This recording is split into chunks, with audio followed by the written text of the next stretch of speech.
انفال میں فرماتے ہیں وَإِذْ يَمْكُرُ بِكَ الَّذِينَ كَفَرُوا لِيُثْبِتُوكَ أَوْ يَقْتُلُوكَ أَوْ يُخْرِجُوكَ وَيَمْكُرُونَ وَيَمْكُرُ اللَّهُ وَاللَّهُ خَيْرُ الْمَاكِرِينَ.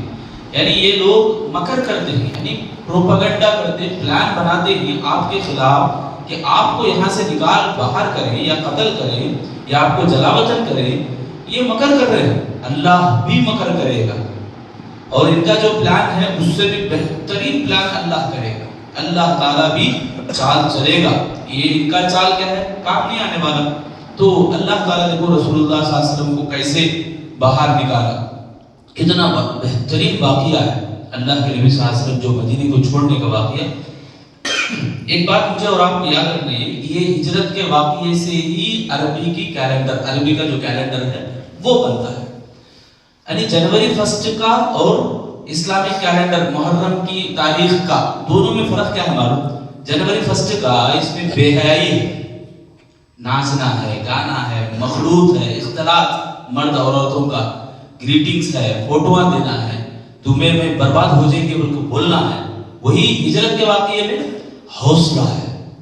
کتنا پیارا واقعہ، اللہ بچانے والا ہے، ایک ہمت ہے، ایک ولولہ، ایک جوش ہے. سبحان اللہ، ایمانی طاقت ہے یہاں پہ. کتنی پیاری بات. یہ واقعہ ہمیں بچوں کو بتانا، چھوٹے چھوٹے بچوں کو بھی. تو دیکھو یہاں پہ تو اللہ کے نبی صلی اللہ علیہ وسلم کیا کرتے ہیں؟ علی رضی اللہ عنہ کو اپنے بستر پہ سلاتے ہیں. نبی صلی اللہ علیہ وسلم جو بستر روزانہ اڑتے تھے وہ بستر اڑاتے ہیں. اور تہجد کے وقت میں، سحر کے وقت میں الفاظ آتے ہیں. اللہ کے نبی نکلتے ہیں، باہر آتے ہیں، مٹھی لیتے ہیں اور تمام لوگوں کے اوپر پھینکتے ہیں. حدیث میں آتا ہے مٹی جو ہے ہر ایک کافر کے سر پہ گئی. اور وہ آیت سورہ یاسین کی آیت وَجَعَلْنَا مِن بَيْنِ أَيْدِيهِمْ سَدًّا وَمِنْ خَلْفِهِمْ سَدًّا فَأَغْشَيْنَاهُمْ فَهُمْ لَا يُبْصِرُونَ. یعنی ان کے آنکھ تو کھلے ہوئے تھے، دیکھنا جو ہے وہ عمل نہیں ہو رہا، وہ اللہ تعالیٰ چھین لیا ہے. دیکھنے کا جو عمل ہے وہ اللہ اچک لیا ان سے. یہ معجزہ ہے اللہ کے نبی صلی اللہ علیہ وسلم کے راستوں کی، ان کے راستہ کاٹتے ہوئے بیچوں بیچ سے گئے اللہ کے نبی. اب ایک آدمی آیا جو پلاننگ میں بھی نہیں تھا، غیر معروف، ایسا آج بھی اجنبی آدمی آگے دیکھا، سب چلے نبی صلی اللہ علیہ وسلم کے دروازے کے پاس کھڑے، گھر کے پاس کھڑے. کیا بھائی یہاں کھڑے نبی کے پاس؟ تو وہ بولے ہمارا یہ ارادہ ہے، یہ پلان ہے. ارے ابھی تمہارے آنکھوں کے سامنے سے گئے ابھی نبی، تمہارے کو نظر نہیں آیا، تمہارے آنکھوں کے سامنے سے گئے اور مٹی ڈالے. دیکھو تمہارے سران کے اوپر دیکھ لو. تو کافرات دیکھ رہے، چھٹک رہے، تو باقاعدہ مٹی ہے، مٹی چھاڑتے ہوئے. ارے یعنی اردو میں ایک اچھا محاورہ ہے، ہاتھوں کے طوطے اڑ گئے. مطلب وہ کہ عزم لے کو آئے تھے، بہت مضبوط ارادہ لے کے آئے تھے، پورا ارادہ پانی میں مل گیا، ہاتھوں کے طوطے اڑ گئے. تو بہت اور یہ بھی ان کو یقین نہیں ہوا. چھانپ کو دیکھے اللہ کے نبی صلی اللہ علیہ وسلم سوئے ہیں، بستر نبی صلی اللہ علیہ وسلم کا ہے. پھر دیکھے ذرا دیر انتظار کرے، علی رضی اللہ عنہ بستر ہٹاتے ہوئے وہاں سے نظر آتے، دیکھتے ہی فوراً غصے میں آ گئے. اب علی رضی اللہ عنہ کو جو ہے کھینچتے ہوئے نبی علی رضی اللہ عنہ کو مارتے ہوئے، گھسیٹتے ہوئے لائے. کہاں گئی نبی صلی اللہ علیہ وسلم؟ بولو. علی رضی اللہ عنہ بولے نہیں مجھے پتا نہیں. تو بہت ستائے، تکلیفیں دی. علی رضی اللہ عنہ کی زبان سے ایک جملہ نہیں نکلا. اس کے بعد ہوا ہی اللہ کے نبی صلی اللہ علیہ وسلم 13ویں سال میں نبی بننے کے بعد 13 سال کمپلیٹ ہو گئے تھے. 14ویں سال میں اللہ کے نبی، سال تھا 602، ابھی 2025-26 میں 2026 میں ہمیں داخل ہوئی. تو 602 میں اللہ کے نبی صلی اللہ علیہ وسلم نکلے. جو شام، ملک شام کو جو راستہ جاتا ہے مدینہ وہی پڑتا ہے. تو انہوں ملک شام کے راستے کی طرف جانے کے بجائے یمن کی طرف اپوزٹ راستہ ادھر گئے اللہ کے نبی. 5 کلومیٹر کے فاصلے پر وہاں ایک پہاڑ ہے، بڑا پہاڑ، پتھریلی پہاڑ، وہاں کو نہیں جا سکتے. اور اللہ کے نبی صلی اللہ علیہ وسلم پنجوں کے بل چل رہے تھے، مطلب انگلیوں کے اوپر چل رہے تھے. کیوں؟ اس لیے کہ نشانات بھی پہچانتے کافر. کیا بڑے چال باز معلوم.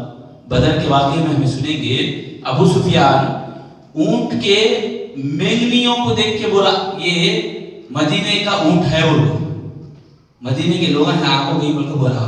ایسے چالو تھے وہ لوگ، قدم کے نشانات پہچان لیتے. اس لیے اللہ کے نبی جو ہے بہت بچتے بچاتے محتاط طریقے سے چل رہے تھے. جب غار کے پاس گئے زخم بھی ہو گئے، اللہ کے نبی کے پاؤں جو ہے زخم بھی ہو گئے تھے. ابو بکر صدیق رضی اللہ عنہ سب سے پہلے کیا کریں، اللہ کے نبی آپ یہیں پہ رکیے، میں غار کا جائزہ لیتا ہوں بول کر نبی صلی اللہ علیہ وسلم کو کھڑا کر کے ابو بکر رضی اللہ عنہ اندر گئے. جا کے سارا کچرا سب ہٹا کے، سوراخ وغیرہ تھے سب بند کر کے، اور صحیح بخاری کی روایت میں بھی یہ واقعہ مشہور ہے. تو ابو بکر صدیق رضی اللہ عنہ رحمۃ للعالمین کا ایک واقعہ ہے یہ. تو سیرت رحمۃ للعالمین کی ایک کتاب ہے، وہ بھی بڑی تاریخی کتاب ہے، تو اس میں بھی یہ واقعہ ذکر ہے. تو ابو بکر صدیق رضی اللہ عنہ گئے تو پورا صاف کیے. 2 سوراخ ایسے تھے جہاں پہ کچھ بھی بند کرنے کے لیے نہیں ملا. تو اپنا پاؤں رکھ کے اللہ کے نبی صلی اللہ علیہ وسلم کو اندر بلایا، تشریف لانے کو کہا. اللہ کے نبی صلی اللہ علیہ وسلم آئے، آ کے گود میں اللہ کے نبی صلی اللہ علیہ وسلم سر مبارک رکھ کے سو گئے آغوش میں، ابو بکر صدیق رضی اللہ عنہ کے آغوش میں. تو سونا تھا، تھوڑی دیر کے بعد پیر کو جو ہے کچھ ڈس دیا، پیر کو اندر سے جو ہے کاٹ رہا تھا. تو ابو بکر صدیق رضی اللہ عنہ ہلے نہیں. نبی صلی اللہ علیہ وسلم آرام فرما رہے، نبی صلی اللہ علیہ وسلم کی نیند میں خلل نہ ہو یہ سوچ کے ابو بکر خاموش بیٹھے. اور اتنے میں جو ہے ابو بکر رضی اللہ عنہ کی آنکھوں سے آنسو آ گئے. آنسوؤں کو تو روک سکتے نہیں، پیر کو تو روک سکے نہیں، مگر نبی کی جو محبت ہے سبحان اللہ. دیکھو صحابہ عمل کر کے دکھاتے تھے، محبت کا نمونہ وہ پیش کرتے تھے، کردار کو اپناتے تھے. تو سبحان اللہ ابو بکر صدیق رضی اللہ عنہ کے رونے کی وجہ سے آنکھوں کے آنسو جو ہے اللہ کے نبی صلی اللہ علیہ وسلم کے اوپر پڑے. تو اللہ کے نبی جاگ گئے، پوچھا ابو بکر کیا ہوا؟ تو ابو بکر رضی اللہ عنہ کہنے لگے میرے ماں باپ آپ پر فدا ہوں، اے اللہ کے نبی میرے پیر میں کچھ ڈس دیا ہے. تو اللہ کے نبی اپنا لعاب لگائے وہاں پہ، تو وہ درد تکلیف جاتی رہی. نبی صلی اللہ علیہ وسلم کے لعاب میں بھی سبحان اللہ یہ شفا ہے. جو آج کل لوگ دیکھتے ہیں ہمیں عجیب طرح کے بال بول کے، نیال بول کے، کچھ عجیب ڈھنگ کے یہ کرتے ہیں. یہ سب بکواس ہے، بیکار کی چیز ہے. اس کے بعد ہوا یہ کہ 3 دن اللہ کے نبی جمعرات کو نکلے تھے، جمعہ ہفتہ اتوار، 3 دن غار میں بنا دی. اب وہ مکے کے جو بھی حالات تھے وہ ساری باتیں ابو بکر رضی اللہ عنہ کے بیٹے عبداللہ کو بتاتے تھے. عبداللہ رضی اللہ عنہ وہ بھی اسلام قبول کرے تھے. انہوں کب آتے تھے تو رات کے پہر میں آتے تھے. رات کا ایک حصہ گزر جاتا تو ابو بکر رضی اللہ عنہ سامنے جاتے، پیچھے سے عامر بن فہیرہ بکریاں لے کو آتے، بکریاں چرا کے آتے. کئی کو بولے تو انہوں عبداللہ جب چل رہے ان کے قدم کے نشانات مٹ جاتے ہیں. اور ابو بکر رضی اللہ عنہ اور اللہ کے نبی دونوں بھی جو ہے بکریوں کا دودھ رات میں پیتے، سیراب ہو کے پیتے، پھر کچھ لے کے رکھ لیتے تاکہ دن بھر کام آئے. پھر صبح ہونے سے پہلے تہجد کے وقت میں عبداللہ نکل جاتے ہیں.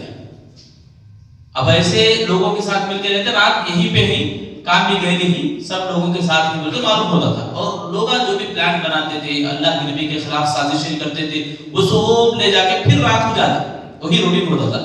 اب انہوں عبداللہ جیسے ہی نکلتے رضی اللہ تعالیٰ پیچھے سے عامر بن فہیرہ بھی آ جاتے تھے. یہ چلنے کے جو خدمہ ہیں بکریاں مٹا رہے تھے.